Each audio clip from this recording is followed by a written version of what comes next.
Au cœur du désert iranien, des lance-missiles mobiles s'activent et les ogives sont prêtes. Les radars de la région clignotent en rouge. Le monde retient son souffle alors que le compte à rebours nucléaire atteint 0. Dans cet épisode de l'infographie, nous analysons les conséquences d'une attaque nucléaire de l'Iran. 0 secondes. Près de Natanz, en Iran, un missile balistique Karamchar 4 est vertical sur un lanceur mobile. Dans l'ouest de l'Iran, 3 douzaines de lanceurs maintiennent aussi des missiles à la verticale. Voici les vestiges de la flotte de lanceurs de missiles mobiles du pays, le reste ayant été décimé par la brève guerre entre Israël et l'Iran, victime de la chasse intense menée par Israël pour détruire les capacités balistiques de l'Iran. Le Conseil suprême de la sécurité nationale transmet un message électronique aux hauts responsables militaires. La mission est lancée. 3 secondes. Un code de lancement alphanumérique est envoyé à la force aérospatiale du corps des gardiens de la révolution islamique. Le code est automatiquement validé et authentifié comme étant authentique. Un commandant supérieur vérifie la réception et l'authentification, puis décroche un téléphone fixe et donne un ordre unique. Allez. 7 secondes. Une brève transmission radio parvient au commandant de véhicules comme à travers le pays, délivrant une phrase codée par radio portative. Aigle levé. Les commandants transmettent l'ordre de lancement à leurs équipages et en quelques secondes d'intervalle, les lanceurs érecteurs à travers l'ouest de l'Iran commencent la séquence de lancement d'une salve de missiles balistiques, composée de 3 douzaines de missiles. 23 secondes. Près de Natanz, les moteurs du Karamchar 4 s'allument. Ce missile balistique est spécial car à l'intérieur de son cône aérodynamique se trouve en toute sécurité une arme nucléaire de 50 kilotonnes. La bombe a un potentiel explosif similaire à celle larguée sur Hiroshima pendant la Seconde Guerre mondiale. Ce n'est pas une arme de destruction massive moderne, mais elle peut tuer des centaines de milliers de personnes, surtout dans une ville dense comme Tel Aviv. 25 secondes. Les satellites infrarouges américains et israéliens en orbite détectent un important panache de chaleur provenant du désert iranien, signe clair d'un lancement de missiles balistiques. Peu après, des dizaines d'autres suivent et le ciel s'illumine. Les centres de commandement croulent sous les alertes. 27 secondes. Un avertissement est envoyé au North American Aerospace Defense Command dans la montagne Cheyenne et au siège de la force de défense israélienne en Israël. Les systèmes d'intelligence artificielle génèrent un profil d'attaque selon le nombre de panaches thermiques, même si la charge utile reste imprévisible. Étant donné les hostilités persistantes, il est clair qu'Israël était la cible ultime, mais les superordinateurs américains ne peuvent pas encore prédire une cible précise. Ils ne peuvent pas savoir si un missile lancé a une ogive nucléaire. La fabrication d'armes nucléaires n'est pas prévue avant au moins 6 mois. L'attaque en cours est vue comme une nouvelle offensive punitive par missile conventionnel. 45 secondes. Le missile à ogive nucléaire s'élève à des dizaines de milliers de pieds dans le ciel, accélérant rapidement alors qu'il décrit une trajectoire haute et délibérée vers sa cible, à la limite de l'espace. 54 secondes. Un I-2 Hawkeye de la marine américaine détecte le barrage de missiles dans le golfe Persique. Le Hawkeye se connecte au réseau mondial Milstar des États-Unis et commence à transmettre la télémétrie au North American Aerospace Defense Command. Les ordinateurs analysent la vitesse et trajectoire, pour produire des prévisions toujours plus précises du point d'impact final. Les informations sont envoyées au United States Central Command américain, puis au quartier général de la force de défense israélienne, qui a déjà alerté ses unités de défense anti-missiles. En 58 secondes, un message codé apparaît sur les réseaux cellulaires pour les agents du Hezbollah de la région. Un seul mot en arabe, victoire, suivi d'une série de 6 chiffres. En quelques instants, le code est déchiffré. Le message est clair, la cible du missile iranien entrant est Tel Aviv. 1 minute, 5 secondes. À l'aide de talkies-walkies et de téléphones portables, les hauts commandants du Hezbollah donnent un ordre unique et coordonné aux agents à travers tout le Liban. Des centaines de roquettes et missiles à courte portée sont prêts, cachés et alimentés. Et Hezbollah retient ses tirs, prêt à lancer un barrage précis et synchronisé en une seule frappe. En 1 minute, 22 secondes, à 77 km d'altitude, le premier étage du propulseur se sépare et le moteur du second s'allume. Le missile, allégé et sans traînée atmosphérique, file vers un apogée ciblé de 998 km au-dessus de la Terre.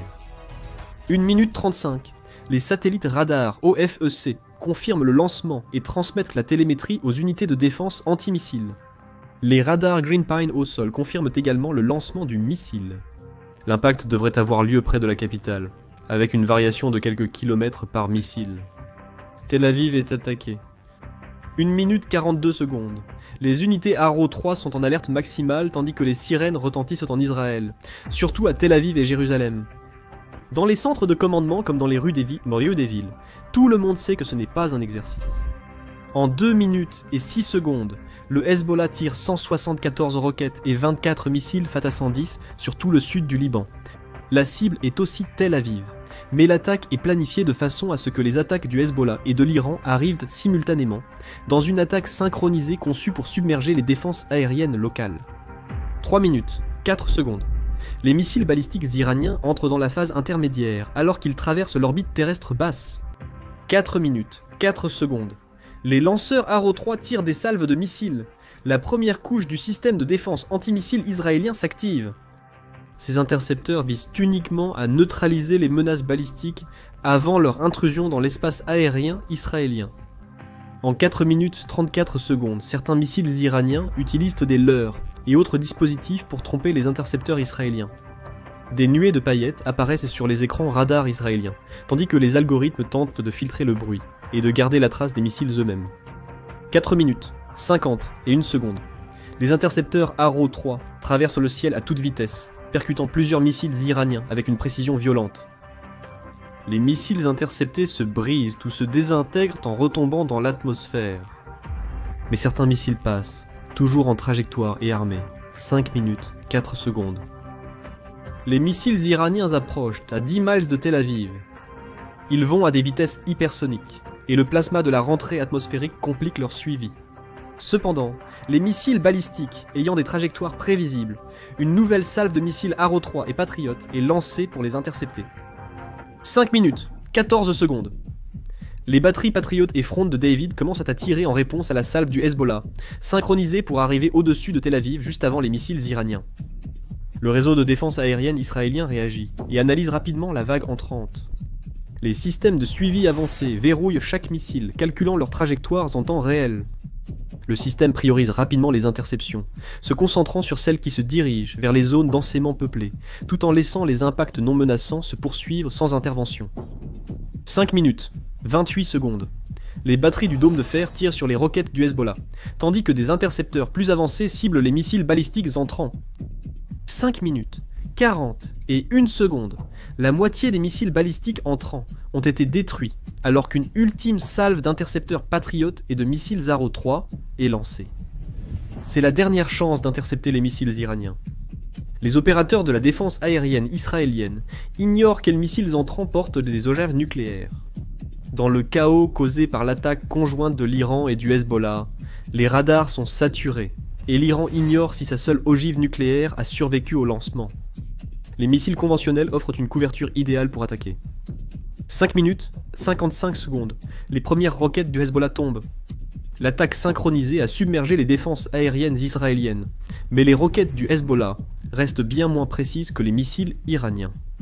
La plupart causent peu de dégâts aux infrastructures israéliennes et peu de victimes.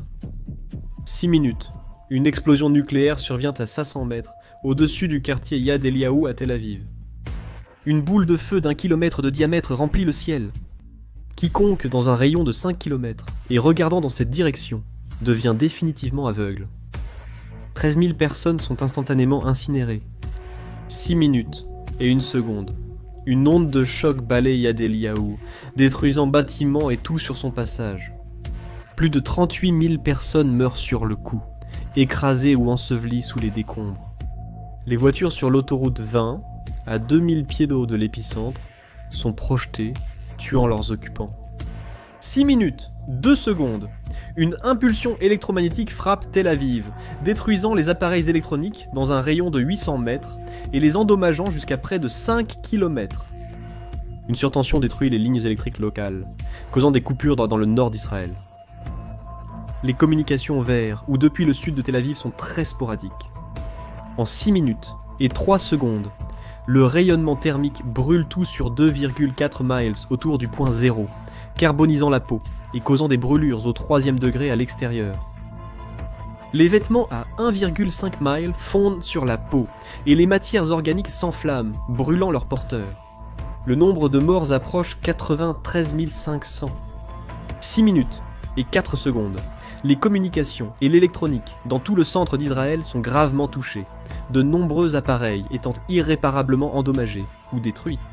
Les coupures de courant touchent maintenant tout le nord d'Israël. 6 minutes 34. Une tempête de feu déferle sur le sud de Tel Aviv, attisée par un vent aussi fort qu'un ouragan de catégorie 3. Les incendies se répandent vite en ville, des débris et braises enflammées voyagent sur des kilomètres depuis le point zéro. 4000 personnes de plus périssent dans les flammes. 7 minutes 43 secondes. Les équipes d'urgence sont déployées, mais la coordination est presque impossible à cause de l'effondrement des communications dans la ville. Beaucoup d'équipes d'urgence ne reçoivent pas le message de se mettre à l'abri pour éviter le nuage toxique de retombées radioactives qui va bientôt couvrir 6 km² au sud-est de Tel Aviv. 8 minutes 21 secondes. Les roquettes du Hezbollah frappèrent toujours la ville. Les systèmes d'interception, dômes de fer, ont été désactivés par l'impulsion électromagnétique produite par la détonation nucléaire. 38 Israéliens meurent lors du dernier barrage de roquettes. 8 minutes 33 secondes. Le niveau de défense des États-Unis passe de 3 à 2. Des alertes sont émises auprès des commandements de combat dans le monde entier alors que l'armée américaine se prépare à un conflit majeur potentiel. Pour dissuader la Chine, la Russie ou d'autres acteurs malveillants, les forces américaines se préparent à des hostilités imminentes sur des bases mondiales. 8 minutes 45 secondes. La Chine et la Russie imitent la manœuvre américaine et mettent en avant leurs forces de force en alerte maximale. Toutes les nations dotées de capacités de surveillance au Moyen-Orient commencent à surveiller et à se préparer à une nouvelle frappe ou une escalade. 9 minutes 11 secondes.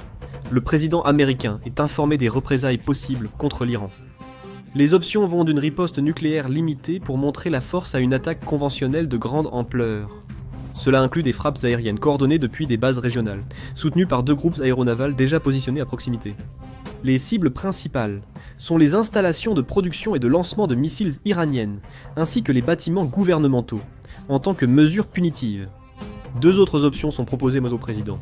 Une frappe contre la direction iranienne, et des préparatifs pour une invasion de grande ampleur de l'Iran. 9 minutes 58. Un sous-marin israélien Dauphin en embuscade à 30 miles au large reçoit une brève transmission du continent. Le message est vite déchiffré et confirmé comme un ordre de lancement pour 3 des 16 armes nucléaires du sous-marin. Des mesures d'urgence sont prévues et l'équipage va exécuter l'ordre. 3 missiles de croisière nucléaire émergent bientôt et montent en altitude. 15 minutes plus tard, une réunion d'urgence du Conseil de sécurité de l'Organisation des Nations Unies est convoquée. 23 minutes plus tard, les marchés mondiaux s'effondrent, certains perdant jusqu'à 33%.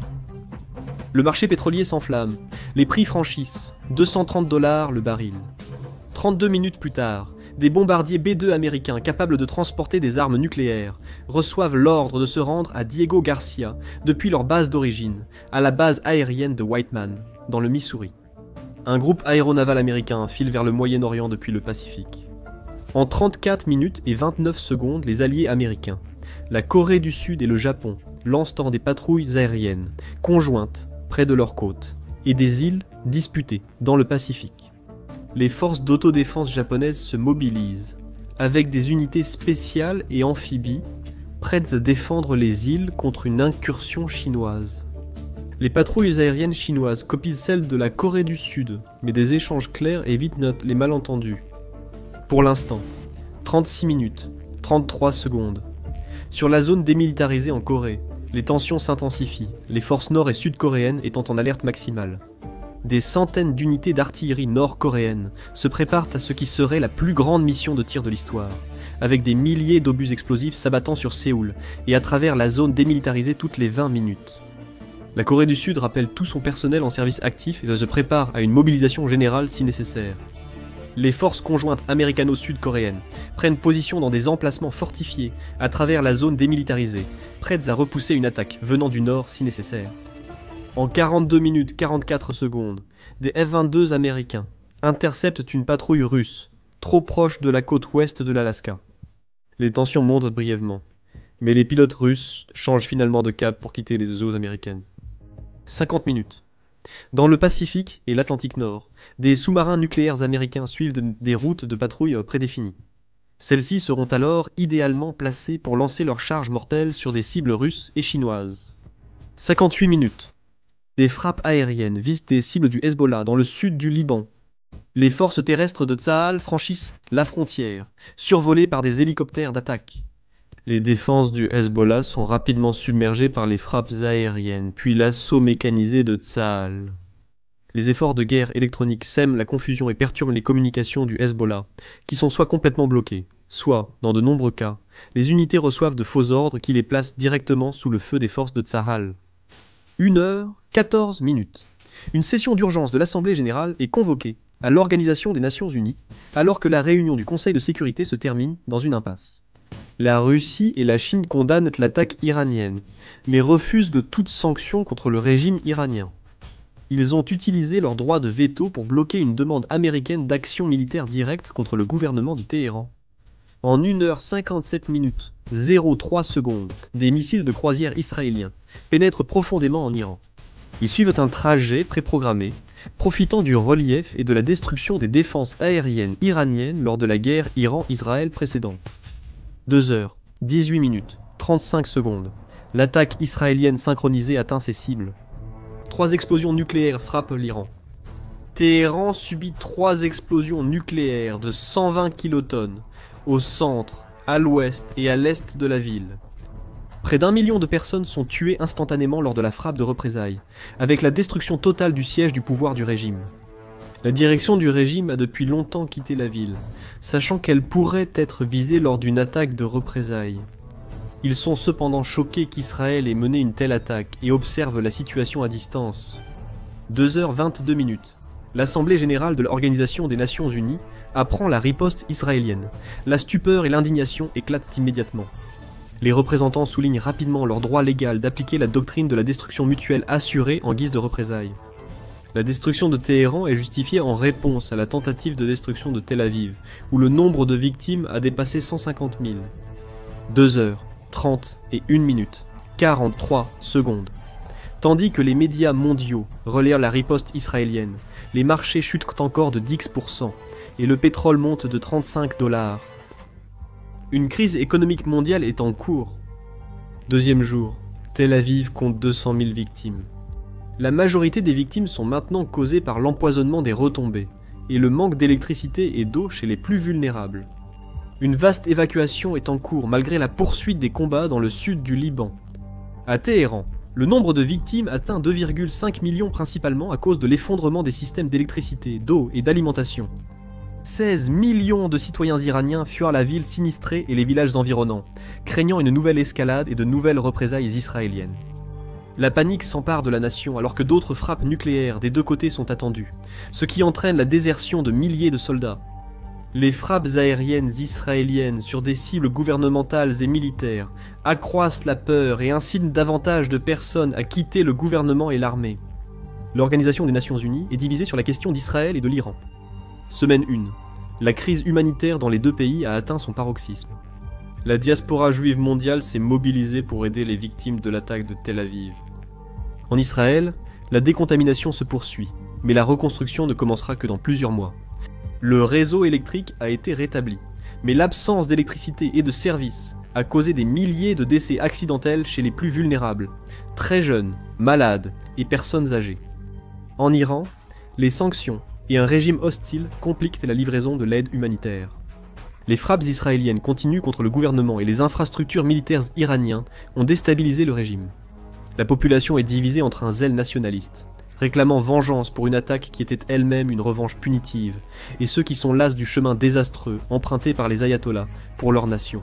Une guerre civile menace en Iran, aggravée par l'effondrement des services publics et l'augmentation des morts liées à la mauvaise gestion de la crise. Aucun effort de décontamination n'est en cours. Téhéran restera inhabitable des années, même si les retombées radioactives sont limitées grâce aux détonations en altitude. Premier mois. 3 groupes aéronavals américains sont maintenant dans le Golfe, les États-Unis soutenant pleinement l'effort d'Israël pour mettre fin au régime de l'ayatollah. Les raids des forces spéciales en Iran et l'emploi limité de forces aéroportées visent à faire de cela un conflit limité, non une invasion totale. L'Iran est maintenant en guerre civile. les États-Unis soutiennent les pro-démocraties, tandis que Chine et Russie livrent des armes au régime pour empêcher l'émergence d'un Iran démocratique. Le terrorisme mondial a augmenté, des extrémistes islamiques voulant venger la destruction nucléaire de Téhéran. L'Europe est la plus touchée par les fusillades de masse et les attentats. En Russie, des extrémistes attaquent un centre commercial bondé, causant de nombreuses victimes. La Jordanie et l'Égypte ont fermé leurs frontières, tandis que le régime syrien s'effondre dans le chaos. Tsahal contrôle désormais tout le sud du Liban, devenu zone tampon face au Hezbollah au nord. Cette action suscite l'indignation internationale, bien qu'Israël cherche l'intervention de l'Organisation des Nations Unies, afin d'éliminer l'influence du Hezbollah au Liban et de renforcer le gouvernement central. C'est seulement alors qu'ils quitteront les territoires tampons. L'Organisation des Nations Unies est bloquée. Le Conseil de sécurité inefficace car Chine et Russie opposent main dans leur veto à toute résolution nuisant à leurs intérêts régionaux. Pour ces deux nations, un Moyen-Orient stable réduit leur influence régionale. Les deux nations provoquent des conflits au Moyen-Orient pour détourner l'attention et affaiblir l'influence des États-Unis. Des vagues de réfugiés quittent l'Iran pour l'Irak, l'Afghanistan et la Syrie. Face à un exode massif, les pays du Moyen-Orient ferment leurs frontières. Cela provoque des escarmouches, avec des réfugiés iraniens armés, et des groupes terroristes cherchant à profiter du chaos. L'Arabie Saoudite lance le développement d'un programme nucléaire, malgré une forte protestation internationale. La nation utilise son influence à l'organisation des pays exportateurs de pétrole pour bloquer toute tentative de la dissuader, par sanctions ou autres, de développer des armes nucléaires. Pour le royaume, les armes nucléaires sont désormais une question de survie nationale. La Jordanie manifeste aussi un intérêt pour le nucléaire et souhaite coopérer avec l'Arabie Saoudite. En réponse, les États-Unis sont contraints d'envisager un accord de partage nucléaire similaire à ceux conclus avec certains membres de l'OTAN. Deuxième mois, l'Agence internationale de l'énergie atomique affirme que Téhéran restera inhabitable pour l'homme pendant au moins 10 ans. Il mentionne des niveaux dangereux de contaminants issus des retombées nucléaires et du rejet de produits chimiques lors des incendies après les attaques nucléaires. Le nombre de morts à Tel Aviv et Téhéran est estimé à près de 4 millions. Le chaos règne en Iran, alors que la Chine et la Russie tentent de soutenir un régime défaillant contre les forces rebelles pro-démocratie. Mais d'autres combattants arrivent, et Daesh regagne en popularité tandis que des milliers d'étrangers entrent pour établir le califat rêvé. Ayant appris de leurs erreurs, les États-Unis doivent envoyer des troupes en Iran, tout en limitant leurs actions à des attaques ciblant Daesh, et non le régime. La propagande sur les réseaux sociaux iraniens a largement réussi, provoquant l'indignation mondiale contre Israël pour sa réaction. Soutenu par des agents d'influence russes, tels que le tristement célèbre groupe Fancyber, lié aux directions principales du renseignement, une conspiration mondiale émerge, niant qu'Israël ait jamais été attaqué, par une arme nucléaire en premier lieu. Des agents de désinformation propageant de faux récits, accusant Téhéran d'avoir été attaqué sans provocation et d'avoir utilisé des armes nucléaires fournies par les États-Unis. Cela déclenche des manifestations aux États-Unis et des actes de désobéissance civile qui perturbent la logistique militaire américaine, alors qu'ils tentent d'apporter de l'aide et des fournitures aux populations touchées en Iran et en Israël. Au troisième mois, l'ouest de l'Iran et Israël connaissent, en Échounouk tous deux, de graves perturbations agricoles, en raison des effets des attaques nucléaires. Cela provoque une forte hausse des prix mondiaux des denrées alimentaires, intensifiant une récession économique mondiale qui ne commence que maintenant à s'inverser. Le chômage et la pauvreté explosent mondialement. Les divisions sunnites-chiites éclatent violemment en Afrique du Nord et au Moyen-Orient. De nombreuses guerres par procuration éclatent, tandis que Daesh est à peine contenu en Iran. Le groupe, allié à Al-Qaïda, exploite le conflit sunnite-chiite pour gagner en influence en Afrique du Nord, poussant l'Union africaine à convoquer une réunion d'urgence. L'Union manque de ressources militaires pour réagir efficacement et sollicite l'Occident, la Russie et la Chine pour renforcer leur influence et affaiblir celle de l'Occident. Russie et Chine fournissent une aide militaire importante et déploient des sociétés militaires privées contre Daesh et les conflits sunnites-chiites. Des millions de réfugiés fuient à la fois l'Iran et Israël alors que les taux de cancer explosent dans les deux pays. Le mouvement des réfugiés met la pression sur l'Union européenne, tandis que les forces russes attaquent les réfugiés en Syrie et en Iran pour les pousser vers l'Occident et déstabiliser la situation politique.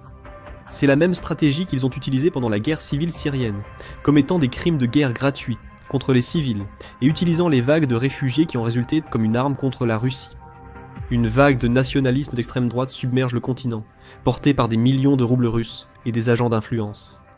Dans d'immenses camps de réfugiés installés dans des zones humanitaires désignées à travers le Moyen-Orient, des épidémies menacent de se propager aux populations locales, provoquant des vagues de xénophobie et même de violences ouvertes contre les réfugiés. Une récession mondiale totale est en cours, pire encore que la crise financière de 2008. En Israël, les élections restent suspendues, sous la loi martiale, causant des troubles civils. Des vagues d'attentats renforcent la conviction du gouvernement qu'un gouvernement de solidarité était nécessaire. Le Conseil de coopération du Golfe scelle une alliance militaire avec les États-Unis pour contrer les troubles. Première année, les troubles mondiaux aggravent les pénuries alimentaires, causant la famine chez les populations vulnérables. Des millions meurent de malnutrition tandis que la violence s'étend en Afrique, au Moyen-Orient et en Asie du Sud-Est. La Chine réprime durement les minorités musulmanes alors qu'elle fait face à des attentats terroristes. L'Arabie Saoudite, la Turquie et le Japon développent ouvertement des programmes nucléaires malgré une forte pression internationale. Les relations entre la Turquie et l'OTAN se dégradent en raison de l'islamophobie croissante venant d'Europe. Les forces turques provoquent un incident international en exigeant l'accès au B-61 dans le dépôt américain de la base aérienne d'Incirlik.